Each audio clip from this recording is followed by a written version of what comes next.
right. Yeah, man, it's been a while since I've actually posted a video on here about talking about a whole lot. I've been doing a lot more streaming than making videos. But I thought I had to make this video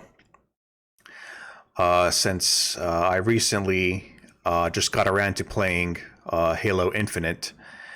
And I know it's been like 6 months, it's been out for like almost 6 months now, but I kind of had some things going on in my life, and I kind of had to put that on the back shelf. And I kind of wanted to wait to give 343 a chance to sort of patch out a lot of the, work out some of the kinks and the issues. So I finally got around to playing the campaign and the multiplayer. So I played the campaign actually twice, beat it twice, once under normal, once under heroic, and I will eventually go for legendary as per tradition. I've beaten every single mainline Halo game under legendary, and I intend to do that with this one as well. So I remember talking about Halo Infinite during the previews about a year ago, or maybe over a year ago, and I was kind of skeptical, but had some optimism. I don't think 343 has done a very good job since they've taken over, and I was kind of skeptical what they were going to do with this entry. A lot of it looked good in the previews, but I was very skeptical, especially with changing up the whole formula of going to an open world game instead of a more linear game like the more traditional Halo entries. So, is the game good or bad, or should you buy it or should you pass on it? I kind of have mixed feelings about it. Where to start, man? So the campaign story. Let's just start with the campaign story. Man, I thought the story was solid. It wasn't, the greatest ever. Certainly, miles better than that catastrophe that was Halo 5. Halo 5's campaign. Man, that was just awful. So you really could not set the bar any lower. But it's still, the story isn't, the best ever. I mean, the original trilogy still is far superior in terms of its storytelling and its moments. But there are some good moments in this game. I think the pilot character is an okay, solid character. Does he serves his purpose. Again, no comparison to Sergeant Johnson in the original trilogy. And then there's sort of the interesting story developments with the new AI called the quote-unquote weapon. I thought that was kind of interesting. But I guess my biggest gripe with it was that there was a lot of stuff that happened off camera before you even start the campaign. Like that period between Halo 5 and Halo Infinite, story-wise, was kind of glossed over in audio logs, and which I don't blame them, because I mean, like I said, Halo 5 story was an absolute catastrophe, and they really needed to dig themselves out of that narrative. So I think they were able to dig themselves out of that narrative, but it was really painful, and I think they had to really cut some corners there.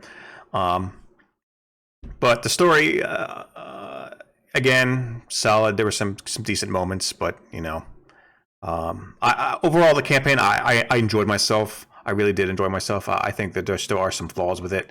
I think there's too many levels that are just corridor shooters and copy and paste a lot of stuff. There's only one biome. Is that the word you use? Biome? Environment? Whatever. There's only like one environment. You're either in a Forerunner structure or outside in a, woods, basically.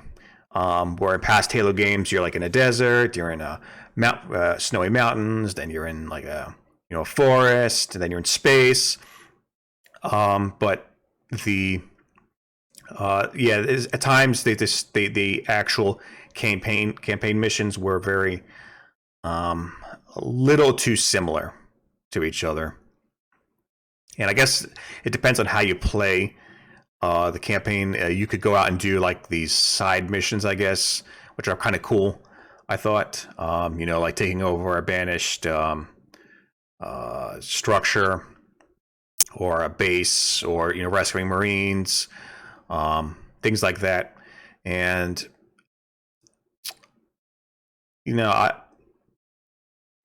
I think that wait, before I forget, the banished. Yeah, the banished. I think they're a solid faction to fight against. They have a large variety of enemies, which I enjoyed. I prefer to actually fight elites. I think they're an interesting enemy to fight. You also fight brutes, you fight grunts, you fight jackals, and they sometimes use human weapons or UNSC weapons, and I think that there's a lot of potential there, and there were some pretty interesting engagements I've had. But were the open world changes the right thing to do? I don't know. I think it's definitely different. For example, in past Halos, you'd be going through a level and you'd find a weapons cache, some weapons in a crate or some weapons from some dead soldiers, and you'd have to make decisions. You didn't really have access to everything at once, where in this game, you can capture what are called fobs, and you can basically call in any vehicle or any weapon you want after probably about halfway through the game. You call in most of the weapons or most of the vehicles, depending on how focused you are on doing the side missions.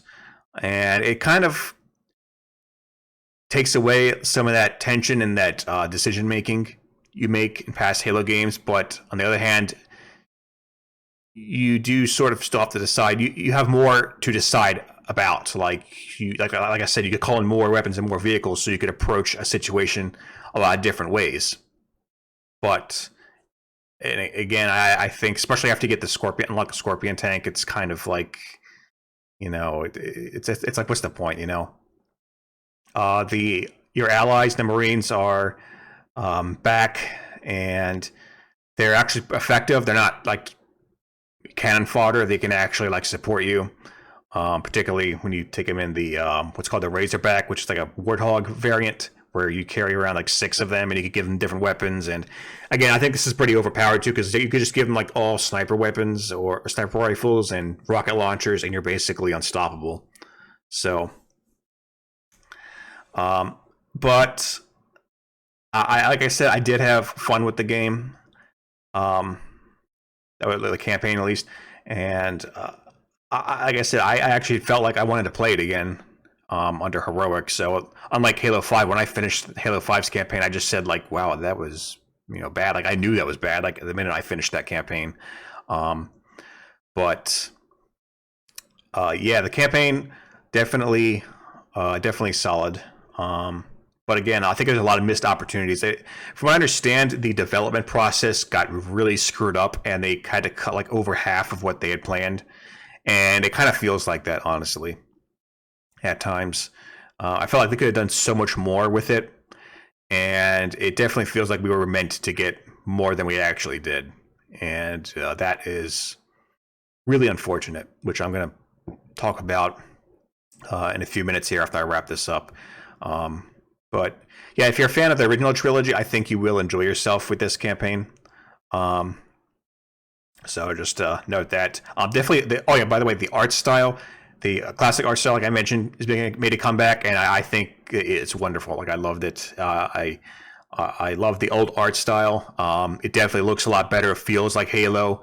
It didn't like the past 343 Halos. To me, felt like cheap Chinese knockoffs, like a fake Rolex or something. And we got something that's probably not a Rolex, but it's like an actual like watch instead of a fake one. So. There's a lot of also fan service and like callbacks to previous Halo moments, or quotes from the past that definitely show that they're trying to reach out to the older fan base like myself, and I appreciate it. And it kind of hit me in the right spots, so to say. Gave me the feels, if you will. But moving on to multiplayer. Multiplayer, man, this one. Oh boy. So, like I said earlier, it seems like the development for Halo was kind of really screwed up. They had to delay the game a year, so I can't even imagine what this game looked like a year before this released, and they actually considered releasing it. Like, that is just like, oh my god! Like, I can't even imagine how screwed up that game must have looked. But even with that extra year, there's still a lot missing here, and especially when it comes to multiplayer. So there is no Forge, there is no Theater, again, and it doesn't seem like it's going to be there's going to be a Forge now until probably fall. So almost a year before we get Forge, and which is totally unacceptable. It's ridiculous. And there's no split screen. It seems like, from my understanding, it's going to come later, but it's still, again, as of right now, there's no split screen. I think it's coming in fall too, but still, co-op isn't available yet. So, yeah, I mean, it's just so much is missing. And what sucks about it is because I've played enough multiplayer now, I think, to get the hang of it. Did pretty solid. I cannot deny that I actually had fun playing multiplayer. It felt probably the closest to the older Halos than I think the other ones. I think 5 had really good multiplayer too. I saw multiplayer and was definitely going in that direction towards the older games. But this, yeah, again, it does sort of carry over a number of things from the older Halos, but still kind of has some new age things like, grappling onto ledges, sprinting is still a pain in the ass, sliding, still kind of a pain in the ass to me. I mean, I personally prefer the original trilogies, or Halo 3's multiplayer I think was the best. So I kind of, use that as the standard bearer. And like I said, it's not perfect, but the gameplay, I had fun with it. Like, I can't deny I had fun with it. It's not perfect, but I did have fun with it. But like I said, the bigger issues is like all the missing content, and it seems like a total like disorganization. Like the progression for the battle passes, which is now the new way that you unlock things in terms of cosmetics and appearances. The total progression is totally screwed up. Even now, even several months later, the progression is totally screwed up, to the point where people are like really frustrated with it, which they should be. I haven't even played it that much yet to get too frustrated with it, but hopefully they'll fix that, and eventually, I guess, whenever they have time to. It's only been 7 months, so whatever. The actual like just own organization of the playlists is ridiculous too. There's like only one ranked mode, which is Team Arena, where you get basically a bunch of different games, objective and Slayer games, like thrown in there. And it's like, why can't I have a social and a ranked playlist? Like, again, Halo Reach, Halo 3, Halo 2 did this right. You had your ranked and your social. And if you wanted to play competitively and ranked, and you could play a ranked list. If you wanted to play casually or social, you played a social list. And no, we don't have that here. We just have one ranked playlist, and everything else is social.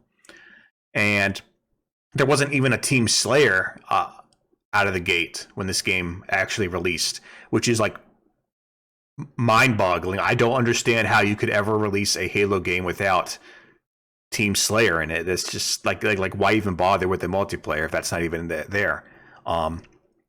It is again, the lack of content is absurd. It is absurd in my opinion. It's absolutely absurd.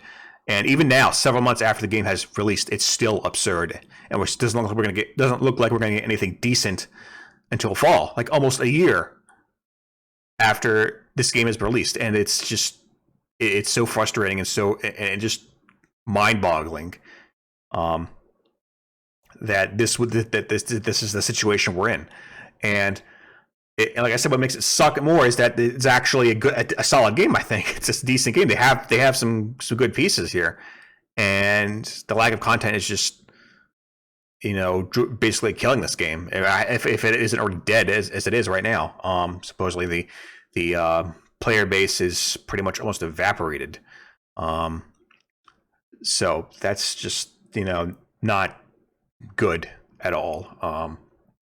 I wouldn't even really bother touching this game again until maybe fall. It just the lack of organization and everything. It's a mess, and not just the organization, but the bugs. Let's talk about that for a second. The bugs in single player and multiplayer. There are just so many bugs in this game. More so, I think there are more bugs in this. It feels like there are more bugs in this game than Halo 5. And when Halo 5 came out, I felt that had the most bugs of any Halo release to that date. And some of them are really suck. I don't know if I classify them as game breaking, but they're pretty damn close to game breaking. For example, sometimes hitting an enemy and they just go flying up into the air, like straight up in the air, go flying like 2 miles away or something. Like the physics engine at times is just really screwy. There's no revert to checkpoint option, so you have to reset the entire level if you get in a situation where you want to you want to get out of. And it's the AI for the Marines in single player sometimes gets in your way a lot. Sometimes when you're driving. And gets themselves killed a lot. So, I mean, it's just frustrating. I've had graphical glitches. I mean, I am playing on the last gen because I'm poor and I haven't gotten an Xbox Series X yet, but I will in the future. There are definitely graphical glitches, like when you unpause the menu, things just don't load that quickly, and you could see like it render like real time. You see things at that distance that just like enemies at that distance will move at a severely reduced frame rate. It's very apparent. This game does not look that impressive on last gen. If you get a Series X, get it. I don't know if it's that much better in Series X. I hope so. It should be. But at least on last gen, the graphics are not that impressive. I mean, they're not terrible, but they're definitely leaves a lot to be desired. And then multiplayer bugs at times. Like the other day I was playing, and I tried to look at the scoreboard while I'm playing, it just blanks out. Like it just shows like a bunch of everything's just whited out, and I can't view scoreboard. Like I don't understand. It's just always strange stuff. So there's still a lot of bugs. It seems like they're still fixing, and that just kind of adds to all the problems and the negativity surrounding this game. So seems like a lot of people are getting pretty fed up with 343's, I guess, lack of content here. And I remember saying, this was probably going to be the game, a definitive game for the Halo series, of whether I was really going to care moving forward about this series, which is hard for me to say because I've been playing Halo since it came out in 2001. Which is, Jesus, it's almost 20 years. Like, oh my God, 20 years. I mean, I absolutely loved, Halo CE, one of the greatest games of all time. Halo 2, Halo 3, one of the greatest games of all time. Reach, I thought was a solid entry. And then you got to Halo 4 and 5 and now Infinite, and it just seems like they really dropped the ball.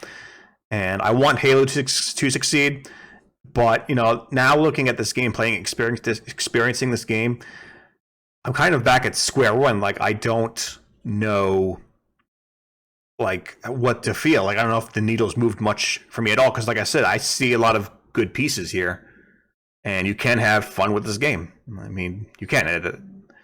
I certainly had fun with the game, but it's just like like I said, it's just so much is missing, or things are just done wrong, and you know, like, mistakes are being repeated, or sometimes even worse than they were in the past. So again, I'm kind of still in this have this really mixed feeling about Halo. Um, moving forward. Supposedly the development for this game was absolute hell, and they had like several different departments that didn't communicate with each other, and were building this game like by not communicating with each other, and that's just utterly insane to me how you can operate like that. There's just a revolving door there. Supposedly, some of the several leadership figures have left there in the last couple months, and it's just disheartening because this development cycle was the longest they had, I think, for any Halo game. Like, I could be wrong, but it was definitely more than enough time to make a solid Halo game, and this is what you give us. And then you had to delay it by a year, and this is still what you get us. Like, I understand the argument for delaying a game to make sure that it is the best it could possibly be. Putting out a good product. If a product is not ready, then by all means, delay it. But there's a certain point where you have to say, like, what are you doing with the time you are given? Like, it's not that easy to just delay something. I mean, if you're delaying something, you're still paying people to work on it. A company, Microsoft gave them a budget and gave them a time period to get it done, and they're expecting a game within that time period. And it sounds like early on they weren't using their time efficiently, and then at the end there were some leadership changes, and supposedly the new leadership had to kick everyone's butt into gear to get this thing out the door, which kind of makes me wonder, like, how bad this thing would have been had they not delayed it. I don't even want to think about that, but I mean, I guess I'm hoping that the new leadership over there can turn things around. But like this is like supposed to be Microsoft's flagship title, and it doesn't feel like one, honestly. Still, even with all the positive things I've had to say about this game, it does not feel like a flagship title, or should be the flagship title of Microsoft. It has too many bugs, it's lacking too much content, and it's still kind of less so than in the past. Like I said, in the past, I kind of had this cheap Chinese, like, fake Rolex kind of feeling to it. That seems to be less of the case with this one, but it's still kind of there. Just UI design just seems stupid at times. Like basic things like UI design, bugs, graphical glitches, like just it just really it just doesn't feel like this is supposed to be like one of the premier games of this generation, which it should be. It's freaking Halo, for God's sakes, and it's sad. It's absolutely sad. So, I'm definitely still going to keep my eye on this game as it releases updates. I've heard rumors. I'm not sure if it's confirmed or not, if we're going to get single player DLC, but I would definitely be interested in that. If that ever came out. Like, again, I felt the campaign was very short. It was definitely shorter than it should have been, and the map was actually smaller than I thought it was going to be. So hopefully maybe they could add on to that in the future, including the multiplayer updates, which should be like obvious by now. But yeah, in terms of like multiplayer, like, it basically, they promised a live service for this game, and they have not provided it. Which I don't know how you end up in that situation when you make a game or make a multiplayer that's supposed to be a live service, and we're just not getting it at all, and it's just baffling to me at times, like, what is going on. So yeah, but those are my thoughts and my feelings on it. I know it's like several months after the game released, but you know, kind of just think of it as like a, you know, I just woke up out of a coma, I guess. Um, so yeah, tell me what you guys think of Halo's direction. I definitely, you know, love to you know, hear what everyone else is saying. I definitely have spent some time actually in recent days and weeks looking on YouTube, trying to get try to see what everyone else is thinking about this game too, and it's been quite interesting to say the least. But it definitely seems like a lot of people are kind of upset with the lack of developments in the last several months here with Halo. So yeah, those are my thoughts on it. And again, go ahead and comment. Let me know what you think, and I'll see you guys in the next video.